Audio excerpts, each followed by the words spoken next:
So it's Infinispan from POC to production. So really it's just a couple of stories about an engagement we've done with one of our customers not far from here. They're an online travel provider, and it's just about their problems with caching and how we used Infinispan to get them past some of their scalability issues.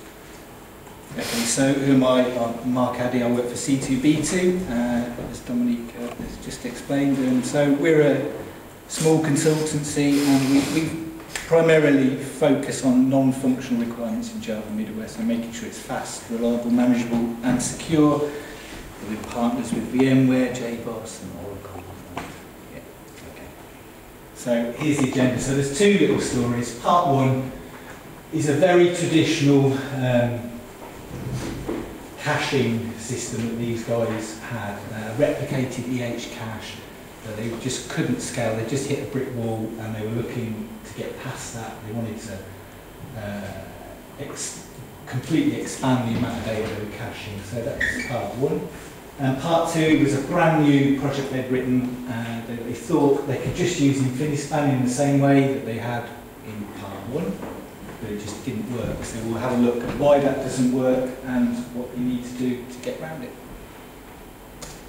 So the customer, so yeah, they're an online travel and accommodation provider.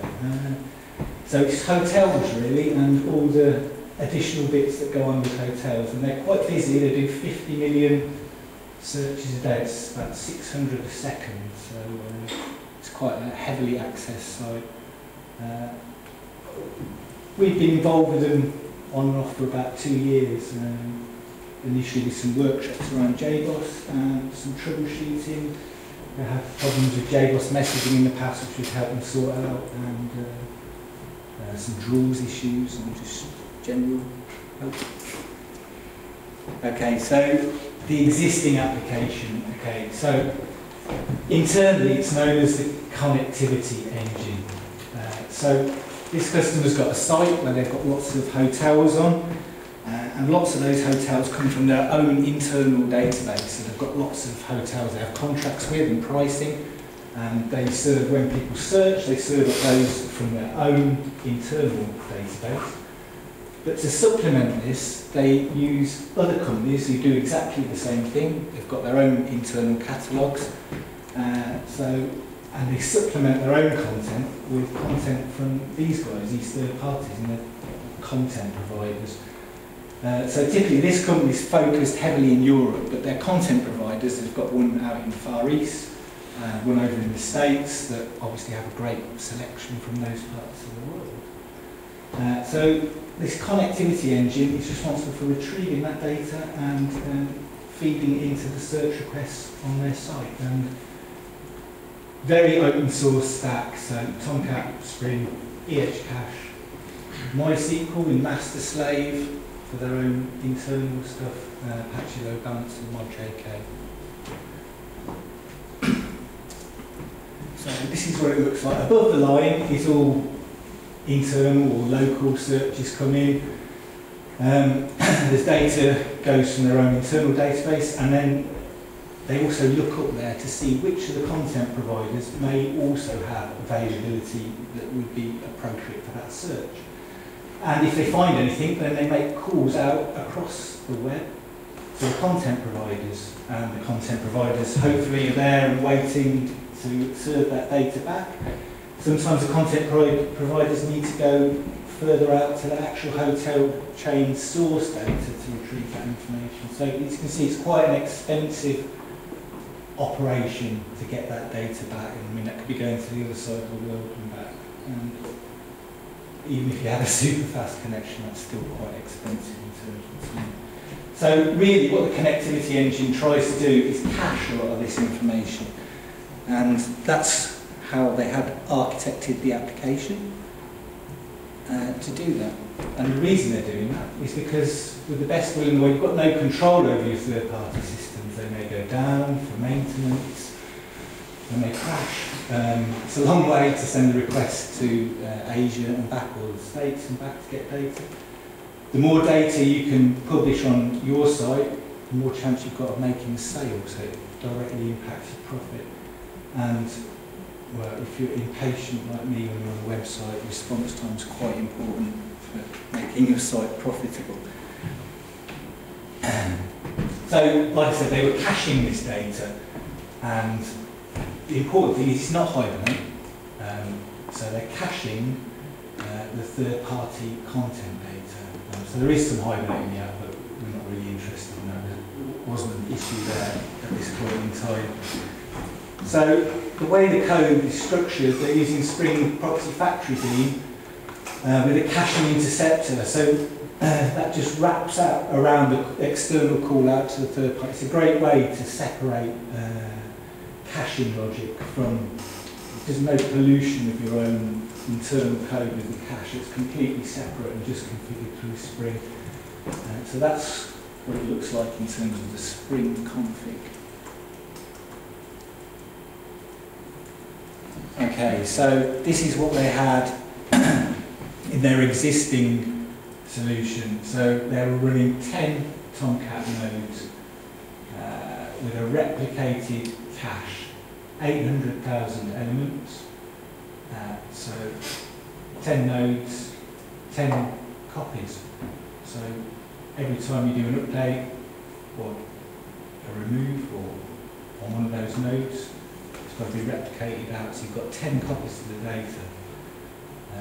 So they had that one replicated cache, which was their main content provider, but because it was, well, it accounted for so much memory, they couldn't scale it beyond that. So for the remaining content providers, they were just running much smaller caches locally with no replication. So we'll just see what that costed them in their existing system. So that to actually get 800,000 elements, they run 10 gig heaps, and that was about 10 to 12 second pauses for a full garbage collection. That's completely unsustainable, really. It's not ideal at all.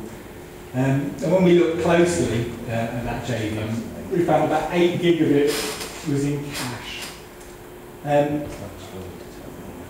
These searches, the data returned from them has an expiry period associated to it, and that's linked to the date the search is actually for. So if you did a search for tomorrow, the expiry might be 30 minutes. That data is likely to fluctuate quite a lot. If you did a search for a couple of months ahead, then the expiry period may be 24 hours. It's much more static data.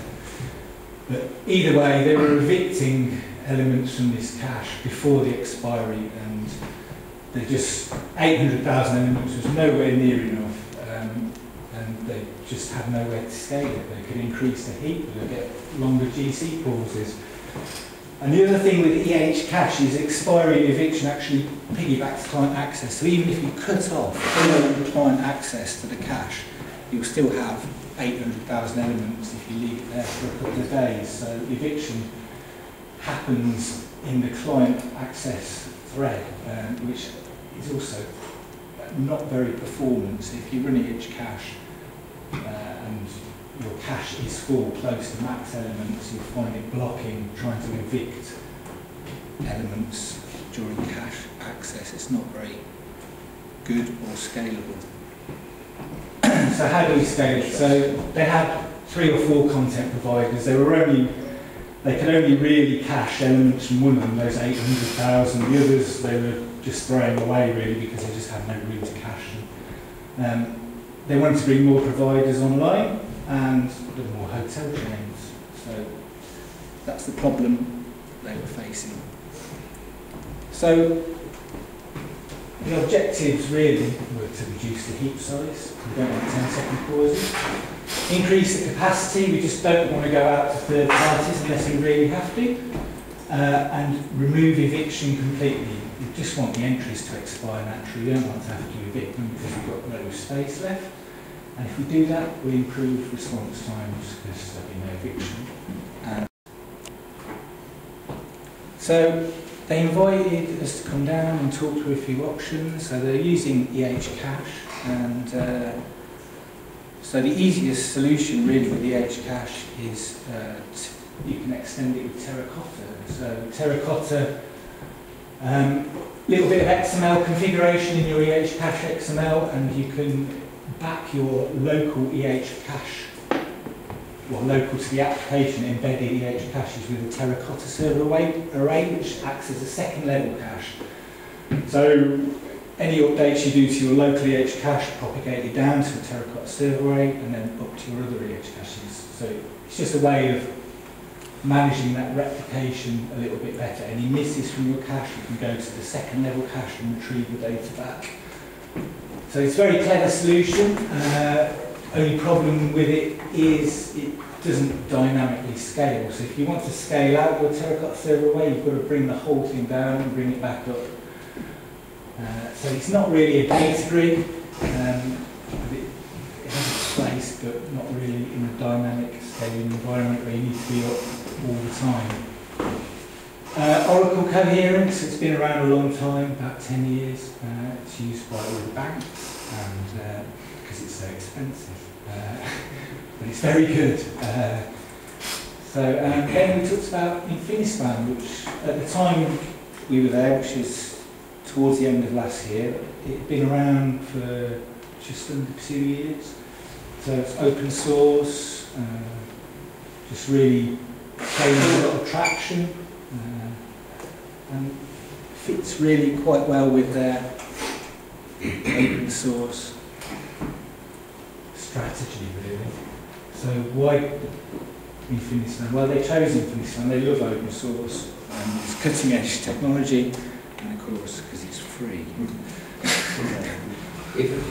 Is it the only reason that it's free, or would you say that actually Oracle is better? Personally, yeah. I think Oracle Coherence is better. Yeah. More reliable? More reliable, yes. It's got more features. So Infinispan's been playing catch up, really. So Tangercell Coherence has been around 10 years. So it's got everything, all the bells and whistles are already there, same with Gen5, but Infinispan is still only 2.5 years old, so it's good. It's got its own set of unique features, so the asynchronous API, which Coherence doesn't have, but it's not. Okay, so these guys, they decided to go for a POC, see what we could do with Infinispan, and see if we could help them out with this problem. So the first thing we really needed to do was benchmark their existing system. So with any benchmarking, it's got to be reproducible. It's got to reflect accurately what happens in production. And that's 50 million searches a day, it's 600 a second. And you can't really benchmark against external third-party providers. You can, but you'll really annoy them, and they're unlikely to have a test server which you can hammer with that much traffic just to do your own testing. So we needed to come up with a solution to get around that. So the first thing we did was we completely replicated their production environment in a Lotus, an isolated Lotus environment. They weren't really keen to do this. They wanted to provision the VMs, but their production environment is all bare metal machines, quite powerful, and they insisted that we use VMs to start with, and they quickly changed their mind and realised that just wasn't going to happen. They just couldn't cope with the load. So you really do need identical kit in your benchmarking environment. So how do we simulate production traffic? Well, these guys have got a tool called Hypertrack, which does port mirroring on requests through the network. And so this is absolutely brilliant tool. So what we did was we just recorded all the incoming traffic, so real production requests, write these out to a database. And we also recorded all the provider responses as well. So we've got a set of requests and a set of responses. And we came with a custom JMeter script to tie, so we could read in these requests and pump them through our benchmarking environment. But we've got all these requests, got these responses, they don't tie up, and you can't tie them together, and obviously the application's got loads of validation logic that throws out rubbish responses.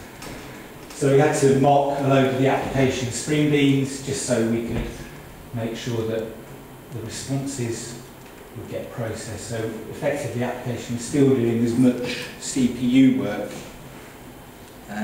but you would just treat any response as a valid response.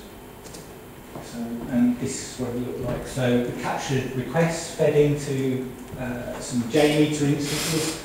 To generate that much load, you've got to be careful that if you just have one JMeter instance, that doesn't become a bottleneck and stifle your benchmarking. So we had at least, we may have been 4, it may have been 8, anyway, we had quite a few instances of JMeter. And they were firing into a couple of Apaches, identical to the production environment, mod JK connecting through to Tomcat, and then rather than going out to the content providers on the other side, we just went to a local Apache, just a little PHP script in the root, and all that did was we had a set of captured responses, so we had 100,000 PHP script, just chose a random number from 1 to 100,000 and sent back a response. So we built this environment and we needed to validate it against what we had in production. So the best way to do that is to analyse what's actually in memory from a full heap from production and compare it to a benchmarking environment. So you can do that with the JDK. We've all used JMap to dump the heap, and a fantastic tool, Eclipse Memory Analyzer. You can run it in standalone mode or embedded in Eclipse, I think. And inside there you can write OQL and you can extract attribute values from all your cache data, so you can see exactly how much memory your entries, and that's a little example for an EH cache. So for all the EH cache elements in the heap, I'll have what the key is and how big the key is and how big the value is in bytes. So we use that, and what that gives you, what it gives you the ability to do is you can plot your cache entry size, you can have a look at all the properties in there, creation time, when it was accessed, how long it's been alive, how many hits, and we actually uncovered quite a few bugs in the application just by looking through this data. It's very powerful. And the key thing, really, what we were really interested in, I suppose, is the size of the entries and how that relates, because the biggest overhead in the replicated cache, and it's because you're replicating to 10 nodes, and if you've got massive entries, and it's a lot of network traffic, so you really need to have an understanding of how big and the distribution of the size of the elements in your cache. So we built this environment, Replica. We benchmarked it using their existing config, and we were sure that we had something that matched up. So next we moved on to Infinispan.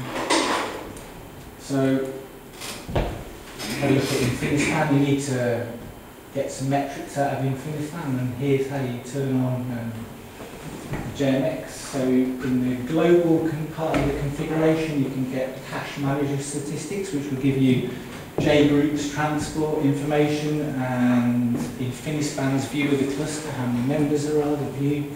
And you can also turn on individual cache statistics, or if you put it in the default, that will turn it on for all your caches. And that will give you hit count, bytes, and stuff on the individual cache level. So enable remote JMX, otherwise we want to attach. Bit off track really, but those are the system properties, and I'm sure you will know what they are. Probably wouldn't use authenticate is false in production, though. But then you can connect up tools like JConsole and JVisual, so if you're sitting there or you're running a load test, you can dive in and see exactly what's going on. But that's not great, because if you're load testing properly, you probably want to run it for a few hours, and I wouldn't want to sit there for a few hours. So you probably want a tool that can record the performance repeatedly and historically, so you can go back and look at that. So Infinispan comes with an RHQ plugin, an RHQ is free, so it seems like a great choice to record historical performance. And as well as capturing Infinispan metrics, it will give you all the platform and JVM metrics as well, so memory usage, GC, CPU. It's a great way of just recording how successful you are. Leave it running overnight, go home. Okay, so this is where we were when we were doing this. So 4.0 is probably the beginning of 2010. When we started this project, the latest stable final release was 4.2.1,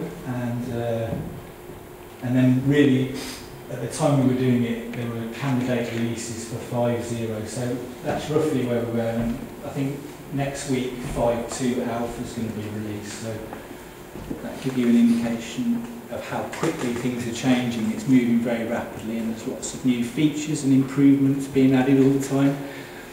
So replicated mode just doesn't work. So Infinispan runs in local replicated invalidation or distributed or grid caching, and this is why it's a good solution for replicated caches that won't scale. So you've got a load of nodes. Infinispan is a key value store. So all the Infinispan cache actually implements Java util map. So it's just putting key values into the cache. So the number of owners is the attribute that configures the level of redundancy. So if you've got 4 nodes, and like in this slide, number of owners is 2, you only have 1 backup copy. So you've just got 2 nodes that own the data. So your replication is limited. You just push it out to one other node. So, and those owners are determined by a hash function on the key, and that's internal to Infinispan. So what happens if you lose a node? Well, Infinispan and distributed mode is quite clever. If you lose a node, a rebalancing process takes place, and that rebalancing process recovers the redundancy. So B and C are now the redundancy for those elements recovered. So even we were down to 1 temporarily, but Infinispan will recover that back to 2. If we add a node, again it will rebalance just to redistribute it so it's evenly balanced across all the nodes. Okay, so what do you get from distribution? Configurable redundancy. You don't have to replicate to all your nodes. You get dynamic scaling, so the data is rebalanced for distribution and recovery of redundancy as the cluster grows and shrinks. And the overhead of replication doesn't increase. So if you had 10 nodes replicated and you added another 10, you'd have to send it out 20 times, or 19 times. With distribution, it's always ever going to be related to the number of owners. So, client-server architecture is another feature of Infinispan that sets it apart from the EH cache solution. So it can run in client-server mode, and there's a few ways you can do this, and we're just going to look at Hotrod, which is the 100% Java client.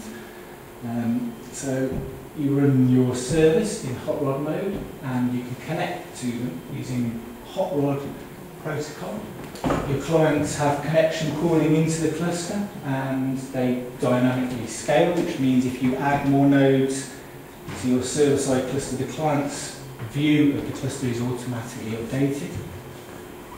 And it's got smart routing built in as well, so if a client wants to get access to a key, it knows which node to go to get that data. So it doesn't just fire in a request at random, it will go to the node that actually owns that data. So we'll look at that in a little bit more detail in a minute. And the main advantage of client-server mode is that you can separate your application and caching memory requirements. So you can tune your JVM for your application and tune your JVM for your cache. So it's a good way of reducing your heap size while still having lots of elements in there. Okay, so yeah, application and cache separation, that little graphs from the Stern memory management paper from JDK 1.5, I think. But, so your application tends to be very CPU intensive. Objects are generally very short-lived. They're just created inside methods, thrown away very quickly. So they don't live very long. So they're generally collected with the minor collections. Your cache, though, generally isn't doing a lot of work. It's just sitting there. And the elements generally, well, it depends on your expiry or eviction policies, tend to live for a much longer length of time. So separating them is a great idea. And this is what it would look like. So we've got a CE application with a hot rod client and a connection pool into a separate layer of Infinispan server nodes. Okay, so that's what we thought we'd have a look at to begin with. Distributed and hot rod. It seemed like the best solution for the issues they're having. So let's look what happened. One question, how do you store the data? Because they have this portable object format for coherence, so they kind of build a binary format out of it. How do you do it there? Okay, so Infinispan has externalizers, which is the same as POF in coherence. But you don't need those. I mean, you can use those if you don't have access to the objects you want to serialize and they're not serializable. You can use the externalizer framework to serialize them. If you do have access, you can use standard Java serialization, externalizable. But Infinispan uses JHosts marshalling to actually serialize the data down. And when you use it in this hot rod mode, it does, when the client puts an entry into the cache, it serializes it and stores it in serialized format on the server side. Okay, so we can see that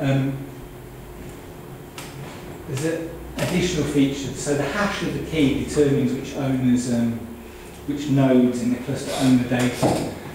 You can also specify the site ID, rack, and machine ID of your nodes. And if you do that, Infinispan uses something that's called the topology-aware consistent hash, and really that just makes sure that your backup is held on a separate machine, rack, and site preferentially. So you don't want to have all your backups on the same machine or in the same rack, because you might lose a rack or you might lose a site. Or so. Did you actually replicate cross-site? Yes.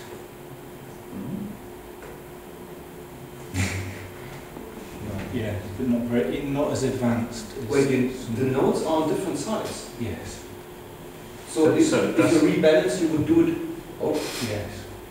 Okay. Okay. Yeah, you can. Yeah, it's very crude and it's not as advanced as, say, if you looked at Gemfire's gateway or Coherence's version. But yes, Coherence is actually looking how far away are nodes, and he would still do it locally if he can. It's this kind of very sophisticated. Yeah. Infinispan is doing the same, because if not, you have then maybe some spikes there. Yeah. No, yeah, it's not great. Yeah, so it's not recommended. It's not recommended. and there's an. Is that coming though? Like, it is basically going to have like mirrored cluster here and cluster here, and they're a copy of each other. That's right. Yeah. That's the proposal at the moment. Is they would just replicate site data across. Yeah. So you've got a distributed cache locally. That's basically there's a copy of it on the other side of the world. Exactly. For local traffic. Yeah. So, yeah, we weren't replicating across sites, but we did want to make sure that our backups were on the same machine or the same rack.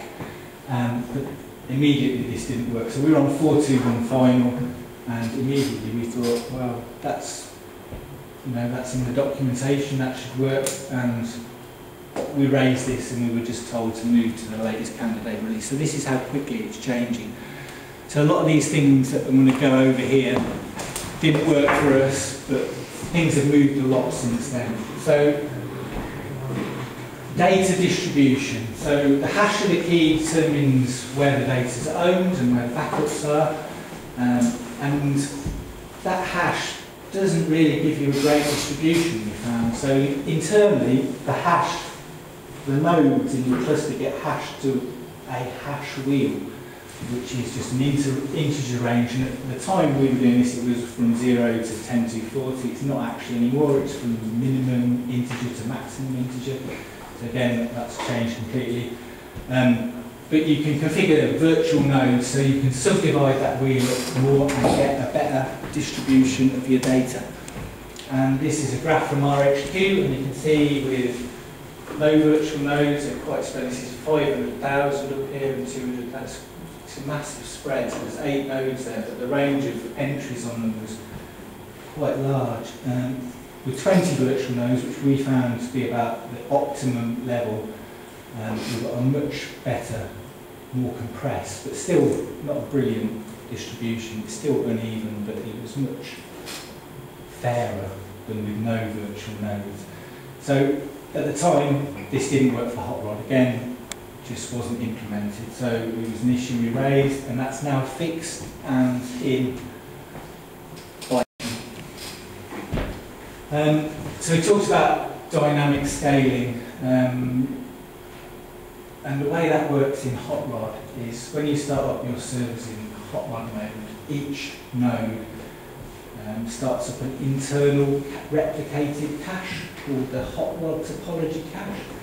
And as new starters get brought in, they put their own records into this cache, they lock it and update it. And when clients connect into the cluster, they receive the topology directly from this cache. But this didn't work, and still doesn't work.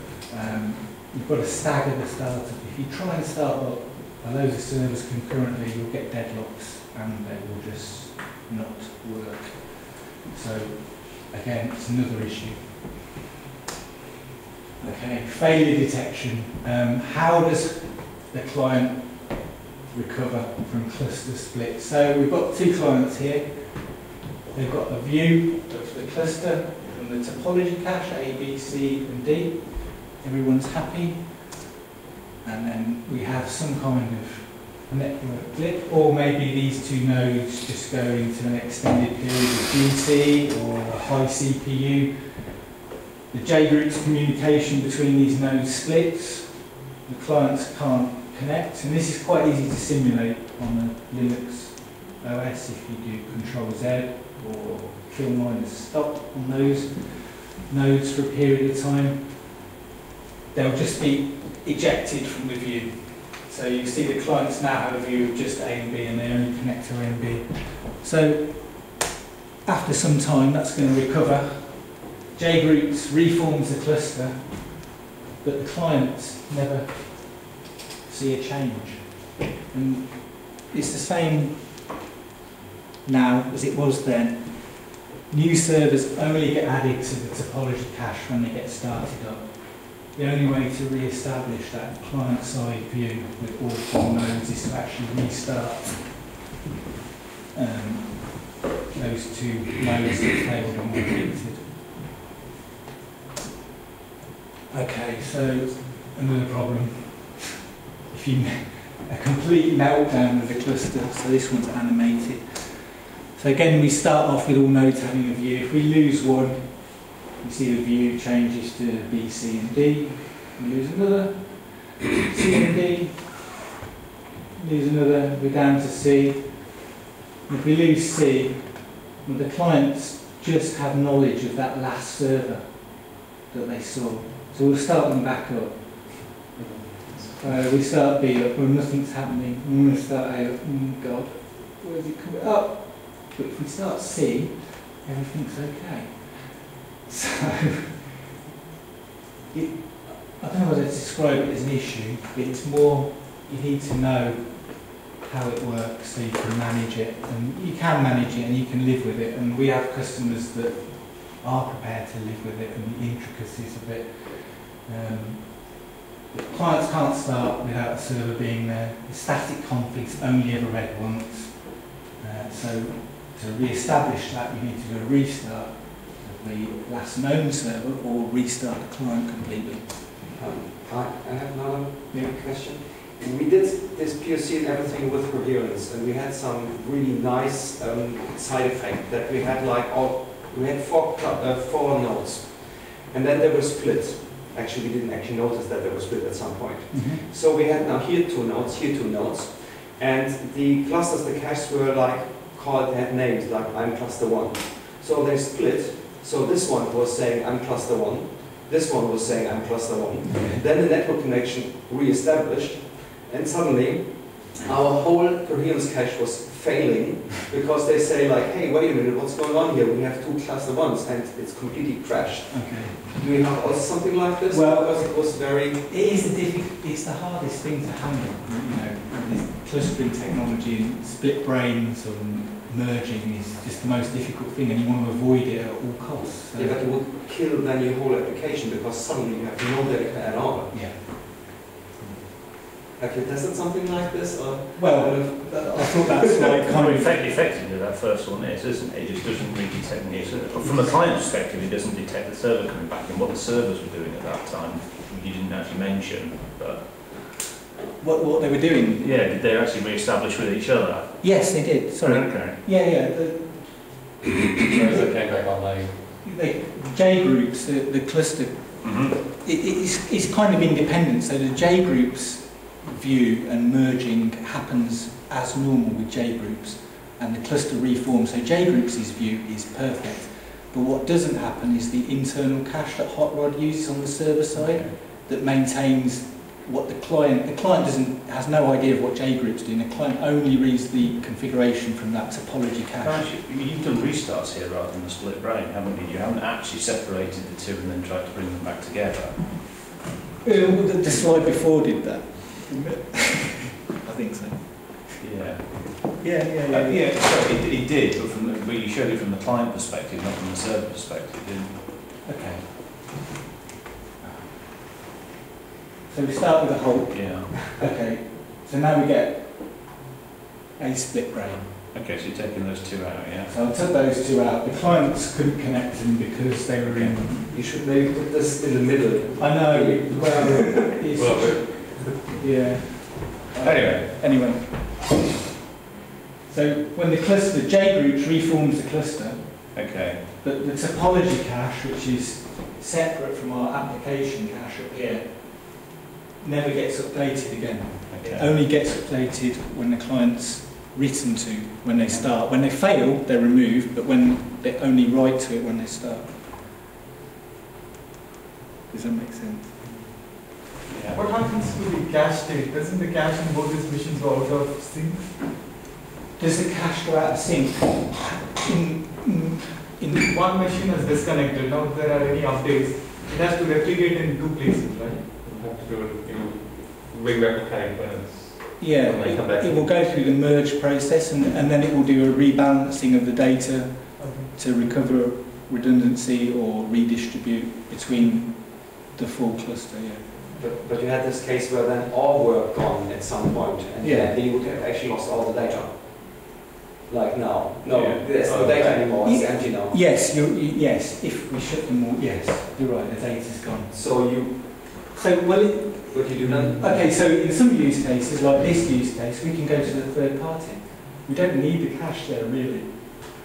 And then you would then load it again, kind of with you. Yeah. So You took the cache. We just caching stuff from the trip out, and yeah, I mean, it doesn't apply to all use cases. In this case, and certainly for one of our other customers, that's the scenario. They could go and get the data from a third party, but they have to pay for it, or it's an expensive network trip to go and get that data. So they don't really care. If the cache isn't there, they can live with it, for a small amount of time while they fix it. have you tested the rebalancing procedures and stuff like this? Yeah, okay, I'll come on to that. Okay. So this customer just didn't want to live with it, which is fair enough.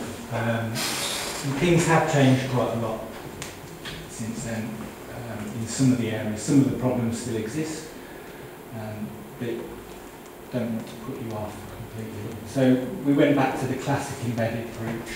Let's have a look at that. So dynamic scaling, so this is why it's really important to replicate your production load and traffic, because you do this on a small scale and it works fine. The data, the cluster rebalances the data, everything's happy, but under heavy load, the rebalancing process blocks writers. Well, it blocks writers anyway, but you only really notice the effect under heavy loads. If you're really loading it on and writing heavily to the cache, you'll see those threads blocked, waiting while the rebalancing process takes place. And this was just causing us unacceptable waits. You can see you can disable that. But you disable it, so none of the data gets rebalanced or redundancy isn't recovered. So what's the price you pay? We've got to accept that you won't be able to see some data after a node leave or a node join. It's not the end of the world in this application because, well, we can always go back and get it from the third party, but you don't lose a huge amount. We were losing, say, we tested this and typically 5% became invisible after the new hash. So the cluster changes, Infinispan internally generates a new hash of the nodes, so some of those keys just aren't visible. And probably the reason this didn't work for this application was because at that time the rebalancing process internally Infinispan just issued a RPC command per cache entry. So when you've got millions of cache entries, you've got loads of these things flying around, it's really expensive and cumbersome. So the default rehashing timeout, I think, is 10 minutes, and it was regularly just running for 10 minutes, and all the application was back up. So they had to turn it off. So what have they done to address this? Well, now there's chunk rehashing and state transfer, so the data shuffled around in chunks, in blocks, and that's in 5.1. So that's definitely going to help. Non-blocking state transfer is in development, going to be in 6, I think. They're just discussing the exact format at the moment. And that goes back, actually, it was, state transfer was non-blocking in the original 4 release, but it wasn't very stable. So when they get to that one, I think that's really going to make the dynamic scaling process a lot better. And manual rehashing. So if you've got 10 nodes in your cluster and you want to scale, you want to add another 10, you don't want to rehash on every node. You have to rehash 10 times to add another 10 nodes. So what Gemfire, for instance, has, it's on-demand rehashing. So that's something that is really going to help in this area. Embedded side, but now we're back to the same old problem of the cache entry size compared, upsetting really the JVM by making the heap size too large. So when we did the analysis of the cache entries, found the average size was 6K. So 1 million entries is 6 gig. But like we discussed a minute ago, when Hot Rod stores them, when you store them over the wire, in Hot Rod it serialises them using JBUG marshalling. So we just thought, well, we'll do that ourselves. So you can get a reference to JBUG marshalling from Infinispan's got an internal component registry which you can just grab singletons from cache managers and use. So we did it 2 ways. We did it with JBUG marshalling and we did it with JBUG serialisation. And there's not a lot of difference in it, and we just use a switch to turn one or the other on. So we managed to reduce the size from 6K down to 1K. But doing this obviously it's got its own, incurs its own overhead. So it's okay on expensive cache entries that come from the other side of the world, probably. But if you wanted to do it on very high access, small entries, probably a bit too expensive and it's just not worth the effort. But for us, it was a definite win. So what are you actually compressing there then? You're compressing the serialised object? So we're compressing the entries we've got back. Rather than just putting them in hydrated Java object form, we just serialise them down and stick them in the cache. And when we get them back out of the cache, we deserialise them. Okay. Just because we're in embedded, we don't want to make the JVM any larger than we have to. Okay, so I'm surprised you're getting 6:1 compression ratios though, if it's already binary. No. All you're storing is the properties, really. You're not storing, you're just storing state. And that's a very small amount, you're not storing all the rest of the... Okay, so you actually played around with the data you were serialising rather than just trying to compress it. You weren't doing GZIP compression or anything like that? No. Oh, okay. Sorry. That's right. Okay, so what else can we do with... so all the Infinispan cache is really a map, but you can get hold of some of the interesting Infinispan features using the advanced cache. So the default behaviour of a map put is to return the previous value that was stored in the cache. But you really, unless you're really bothered about it, you don't really want to do that. So you can use this skip remote lookup. And when you're in distributed mode, that can bypass two remote gets that you don't really need to do if you don't need that value. So you can further reduce your overhead. Okay, JGroups config. So we used UDP. We found it was better than TCP for us. Discovery. So, like we said, split brain merges the lease. You just don't want to do anything. You just don't want it to happen. So, if you're starting a full cluster up, make sure that your initial members in the discovery protocol is set sufficiently high enough so that your cluster doesn't form. If you set that to 2, then you have 10 members, so you don't get groups of 2 trying to form a cluster and saying, right, that's it, I've got enough members, I'm happy. So you want to make sure that's configured appropriately.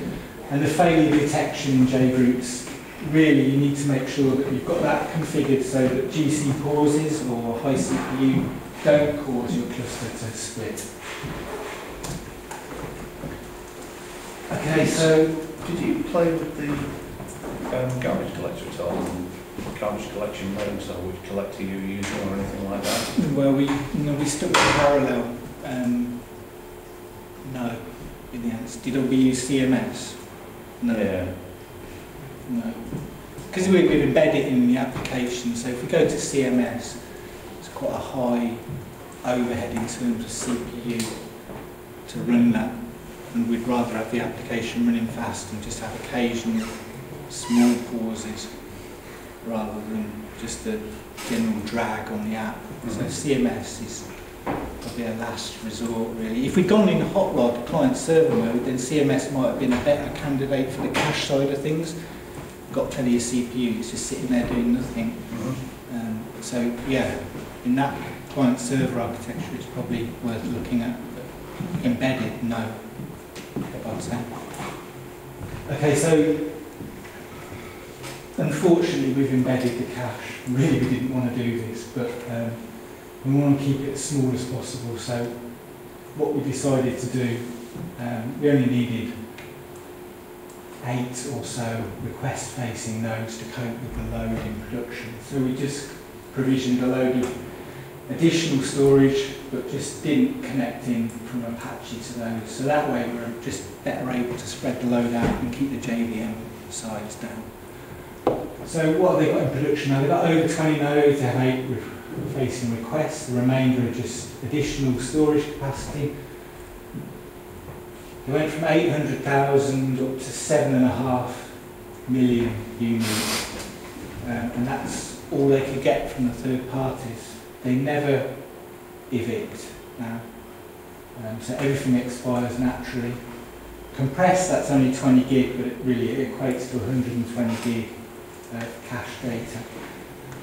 JVM's down to 5 gig, that was as small as we could go, because we wanted to some of the data we needed to cache locally, just for performance reasons. So we get 3 to 4 second pauses, and compared to each cache, we were down to 30% response time reduction. Okay, so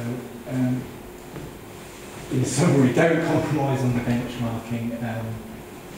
Functional testing is not sufficient, not when you're we've got our high volume production system, you've really got to replicate that and hammer it as much as possible. You need monitoring analysis. And you've got to understand what you're putting in the cache. Virtual nodes, tune those for best distribution, though that feature is turned on by default now in the latest releases, so you're probably unlikely to come across that now. And when you're using an embedded cache, you need to mitigate the size of your JVM, so you don't want large GC cores. So you can do that by compressing and non-request facing nodes. Better performance in the H cache, and Hot Rod is better than it was, but this customer didn't like it. Okay. So, just on that last point there, it's better performance in the EH cache. You're not actually comparing like with like, are you? Because you started with a 10-way distribution and dropped it to 2-way distribution. Yeah, but no, you're right. Yeah. Okay. Which is going to make a massive difference. Yes, I'm sorry. That's not a fair statement. You can't have anything else on it. What's that? You can't have 2-way distribution. You're getting more memory, you're getting more entries because the spread has more at the end. I think you probably can actually if you try.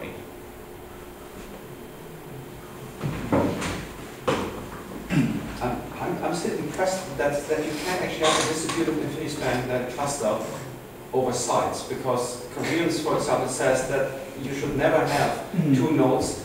Between two nodes, there should never be more than 2 hops between the nodes, and because there are many synchronization things going on under the hood, and you would kind of disturb them. Yeah. If you have now really a long distance between nodes, I'm kind of impressed that it's working actually. Yeah, well, I wouldn't advise anybody to attempt doing that with Infinispan. You said you weren't actually doing cross-site No, distribution. we're not. Okay. It's just that the feature is there. Okay. The feature is there. You sound barking now. It is barking around. It's going to be improved, so it will bring it more into line with. I mean, there is an incubator project in Coherence, and people do use to do that kind of active-active across site or active-passive across site, Okay. and the same as comparable stuff in Gemfly. So those things do exist, and Infinispan may be able to do that in the future. But yeah, you're right. Don't do it at the moment. Weird things then. One thing to the GC. What GC are you using?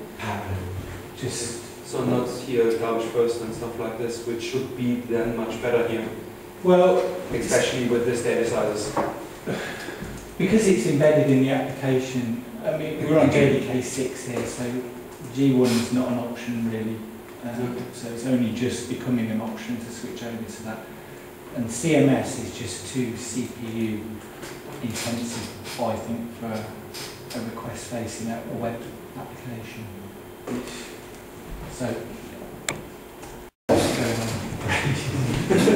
on?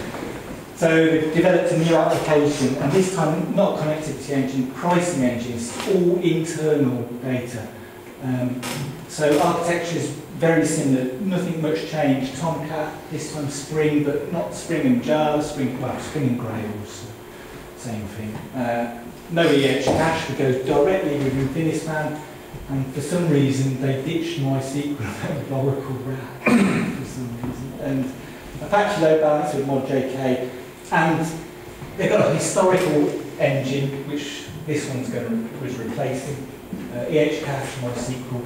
And their benchmark for all their queries is what they term a full Paris query, because that's where most of their data, and on the historical one that took 2 seconds. I'm going to speed up a bit. So this is what they were doing during the rollout. So they're running them side by side, the historical engine, new pricing engine, and a controller that just routes requests as they roll out their hotel catalogue from the old one to the new one. So the controller just routes requests as appropriate and then aggregates it, sends it back to the client. Again, it's not Hibernate second level cache, all Spring interceptors exactly the same way, so they're just wrapping their, I'd say data is data access really, wrapping those objects from the cache with this Spring interceptor.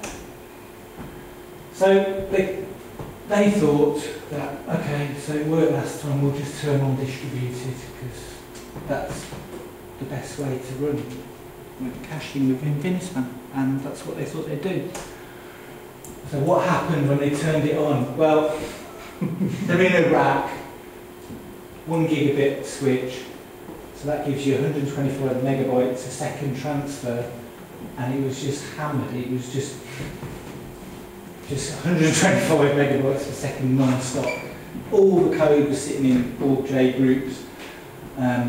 The only way they could get it to perform and meet their SLAs was running Infinispan in local mode with a 14 gig heap, and they were getting 20-second pauses. If they ran it in distributed mode, they just absolutely hammered it. So they couldn't. I mean, they did actually move a couple of hotels on and are now running it in local mode, but it wasn't ideal in any way. Okay, so we came and had a look exactly what was going on in the cache. So we did exactly the same thing we did the first time. We analysed the cache and had a look at what was actually in there using Eclipse Memory Analyzer and OQL.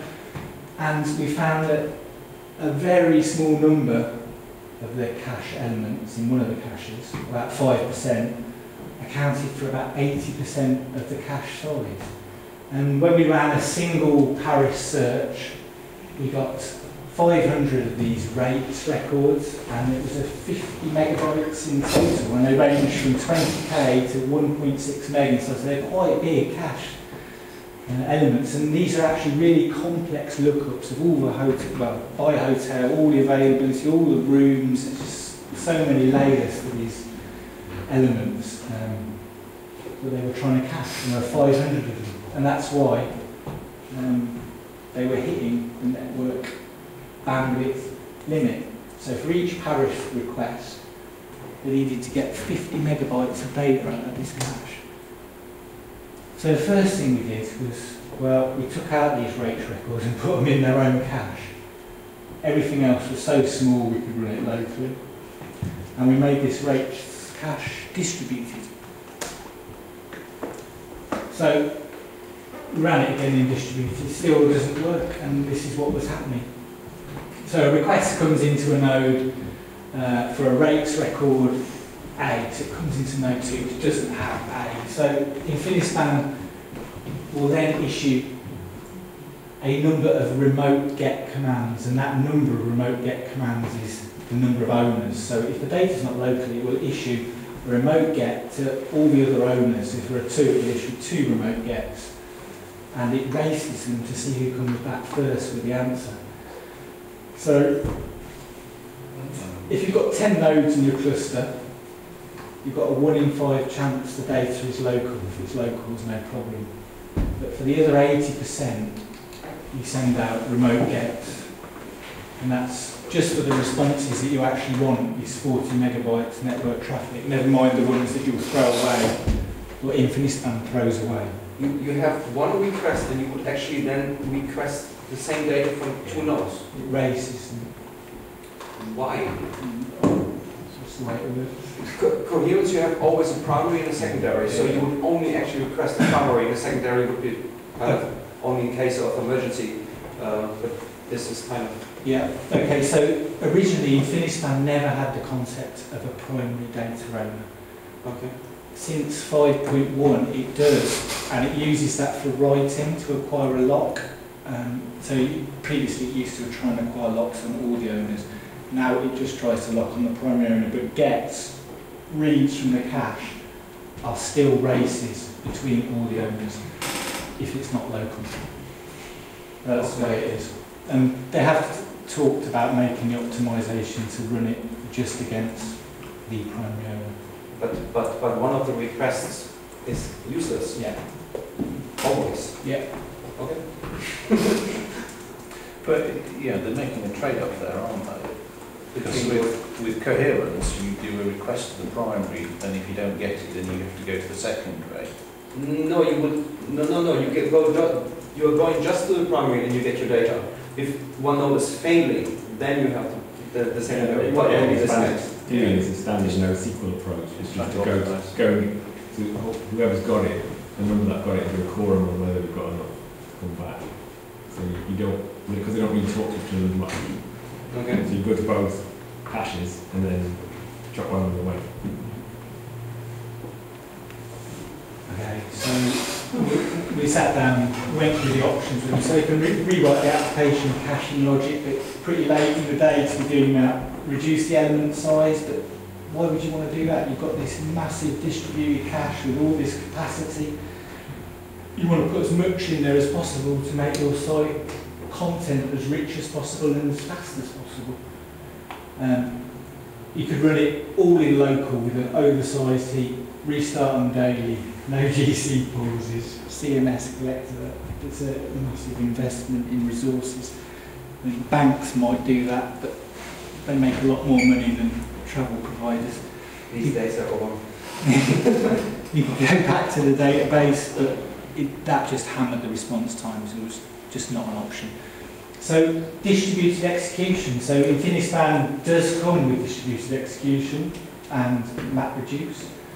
So what you can do with that is send a task to the data. You just get what you need and bring it back for processing. So it just requires a change in psychology. You've got to send the code to the data and not try and get the data back to the code. So, and that's from their enterprise data grid, that picture. Okay, so how does it work? So Infinispan comes with a default execute service, just implements Java into concurrent execute service, so it's not anything radically new. You just create an instance of that on a cache node, and then from that instance you can submit callable tasks to keys. And what Infinispan does is it works out where that key is, who is the owner, primary owner, and it does use that map. So if it's local, it just runs it locally. If not, it runs the task on the owning node. So what changes have you got to make to your code? Well, in this case, not a lot, and you don't really have to make a lot of changes to implement this.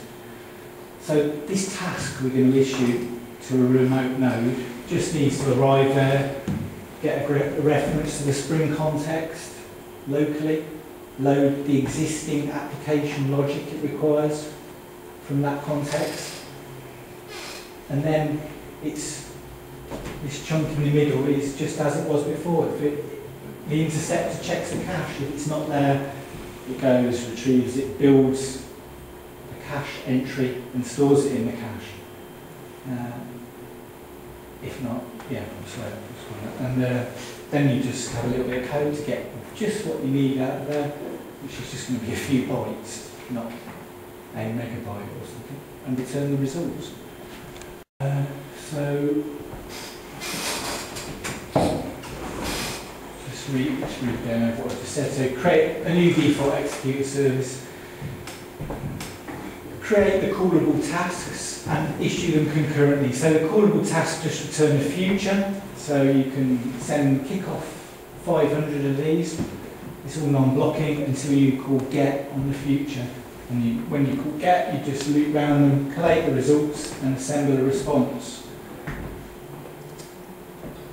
Okay, so in pictures, a request comes into that same node for A.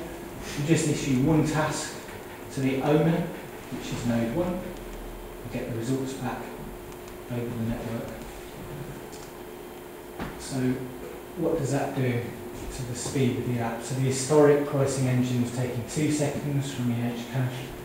When we ran it locally, it was about 150, it might have been a bit less actually. Distributed execution, 200 milliseconds, which is quite good. So JVM down to 5 gigs with 4-second pauses. This is now the size or the usage? The 5 gigabyte heap. The heap, the application. The size of the heap or the data in the heap, which? No, the size of the heap, the whole process. Okay. So you can't run this in client server mode. That's one of the features that's not there yet. So you can only run, at the moment, distributed execution in embedded caches. So, okay, it's too good to be true. So what is wrong with it? The task is sent to the primary owner only. It doesn't fail over. So if that node dies, something goes wrong, it doesn't fail over, which is again what sets Coherence and other products apart from Infinispan at the moment. But that, in fact, I think there's a preview of some of those changes was released today or yesterday, so it may be in 5.2 and not in 6. And there's no support in client server mode, and that would be brilliant, because then you've got that separation of the memory requirements, and you've also got the power of accessing unlimited amounts. Because a data grid, if you've got hundreds of gigabytes, it's great, put it all in memory, but you need a way to get it out, and this is the only way to efficiently get it out. So, summary, they just needed a bit of analysis and redesign of the cache data. So, to access large data sets, you just can't do it in the traditional grab the data back in distributed mode. It's too network intensive. You've got parallel execution, so you can execute a load of tasks concurrently, and you only bring back just the data you need across the network. And at the moment, you've got to handle those failures yourself in the code. But that's going to change imminently if it hasn't already. And that's it. Thanks for listening.